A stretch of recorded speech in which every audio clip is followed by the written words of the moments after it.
ஆனால் இங்கே இருக்கிறவங்கள பார்த்தா பயப்படுற மாதிரி தெரியல. இப்போ சித்ரா அவர்கள் வருகிறார்கள் இங்கே மறுத்து பேசுவதற்காக.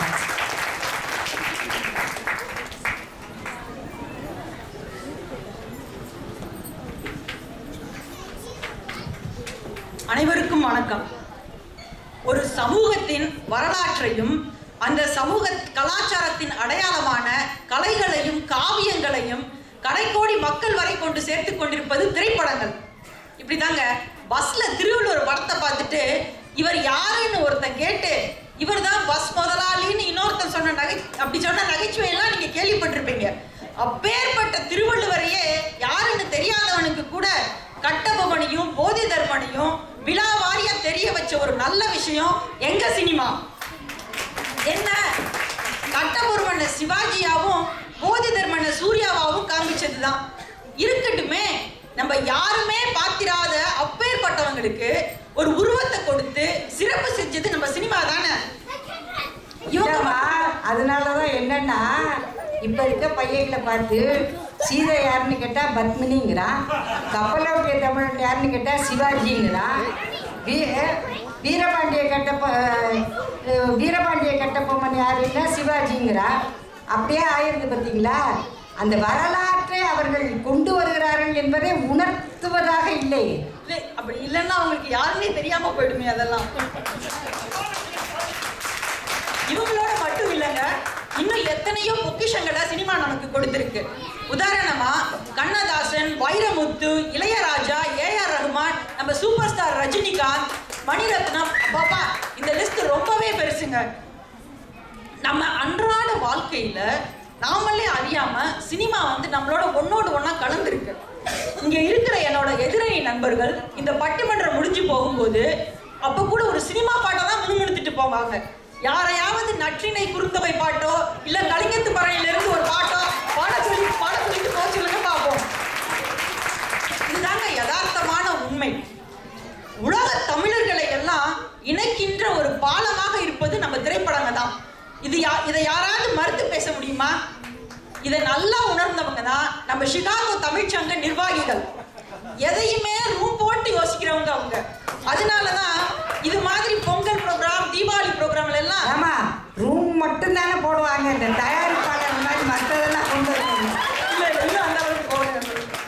இந்த மாதிரி பொங்கல் தீபாவளி ப்ரோக்ராம் எல்லாம் அரோரா கோயில் ஆடிட்டோரியத்துல வச்சு நடத்திட்டு திரைப்படம் சார்ந்த தேனிசை மலை ப்ரோக்ராமை மட்டும் ஸ்பெஷலா பெரிய ஹால் இருக்கிற ஹைஸ்கூல் ஆடிட்டோரியத்துல வச்சு நடத்துவாங்க.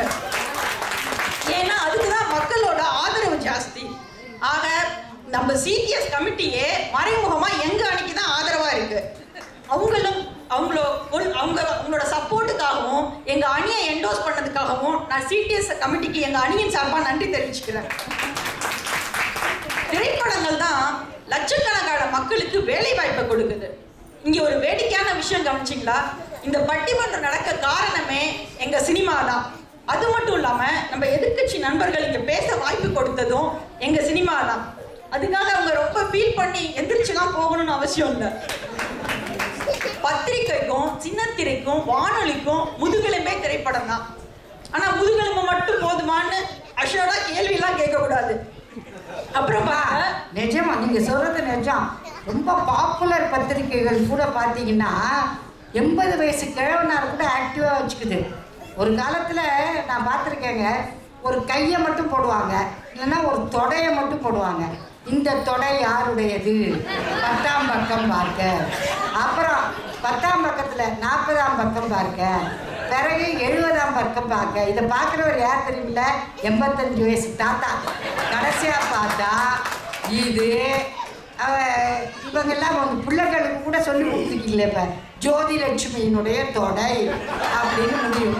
பத்திரிகைகளை ரொம்ப பரபரப்பாக வச்சுக்கிறது கூட சினிமா தான். அட்லீஸ்ட் அந்த சாக்கில் இன்னொரு 4 பக்கம் படிக்கிறாரு இல்லை.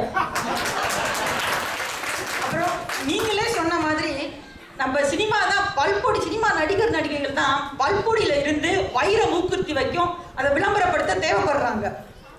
ஆக ஒருத்தனை பல்வழக்க வைக்கிறது கூட சினிமா ஸ்டார் தான் வர வேண்டியது இருக்கு. இங்க எதிர்கட்சி நிலைமை என்னன்னே தெரியல.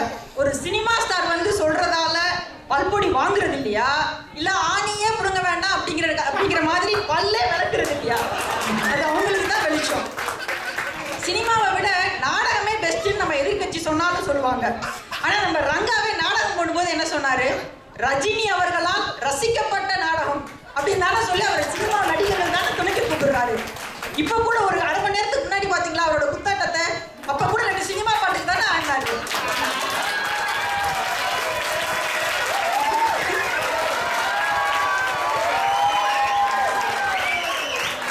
அரசியல் துறையை எடுத்துக்கோங்க. நம்ம நடுவர் அவர்களே சொன்ன மாதிரி 4 முதல்வர்கள் அவங்க சொன்னாங்க. அதோட கருணாநிதி இது மாதிரி 5 முதல்வர்கள் நம்ம தமிழகத்துக்கு கொடுத்தது அந்த சினிமா துறை தான். அது மட்டும் இல்ல, ஆந்திர முதல்வர் என்டிஆர் அவர்களும் அவங்க தமிழ் திரைப்படத்தில் இருந்து தான் அவர் நடிச்சாரு. ஸோ முதல்வர்களை உருவாக்குவதில் திரைப்படம் முதன்மை வகிக்கிறது. சினிமாங்கிறது ஒரு பக்க விளைவற்ற நாட்டு வைத்தியம் மாதிரி. வாய் விட்டு சிரிச்சா நோய் விட்டு போகும் அப்படிங்கிறது பழமொழி. திரைப்படம் மட்டும் இல்லைன்னா மக்களுக்கு மன மற்றும் உடல் வியாதிகள் பெருகி மருத்துவத்துறை மட்டுமே நல்லா வளர்ச்சி அடைஞ்சிருக்கும்.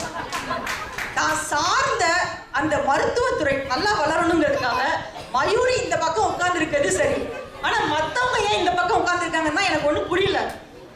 மனநிலை பாதிச்ச இவங்களை மயூரி நீங்க தான் பாத்துக்கணும். உட்கார்ந்த இடத்திலேயே அதுவும் குறைஞ்ச செலவுலயே உலகத்தை சுற்றி பார்க்க வகை செய்யும் மந்திரம் மிக்கது சினிமா. ஒரு பாமரன் எந்த காலத்துலங்க போய் பிரமிடையும் தாஜ்மஹாலையும் பார்க்கிறது? ஆனா பார்த்தானே 7 அதிசயங்களையும் பீட்ஸ் அப்படிங்கிற ஒரே படத்துல, ஒரே பாட்டுல என்ன நல்ல ஒரு ஒரிஜினல் தாஜ்மஹாலோட சேர்ந்து போனஸா ஒரு 50 kg தாஜ்மஹால் வேற காட்டியிருப்பாங்க. அந்த போனஸ் தாஜ்மஹாலை பார்க்கறதுக்காகவே கஜினியா மாதிரி பல பேர் பல தடவை தியேட்டருக்கு படம் எடுத்திருக்காங்க, நம்ம ரங்கா உட்பட. எப்போ அந்த அபிஷேக் பச்சன் வந்து அந்த போனஸ் தாஜ்மஹாலை அபேஸ் பண்ணிட்டு போனாரோ அப்பத்துல இருந்து நம்ம ஆளு லேட்டஸ்ட் கஜினியா மாறி விட்டதாக வேற ஒரு தகவல். இறுதியாக ஒரு சிறிய கவிதை சொல்லி என் உரையை முடிக்கிறேன்.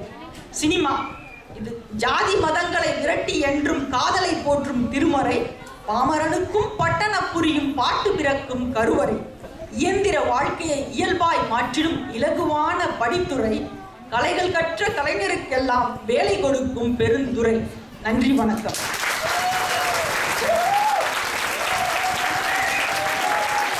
இப்போ சினிமா தான் வந்து மருத்துவர்களுடைய பணியை கூட குறைச்சிருக்கு. சிரித்து சிரித்து அவங்களுக்கு நோய் விட்டு போச்சு. அதனால் நான் மருத்துவரை ஆதரிக்கிறேன்னு சொல்கிறாங்க.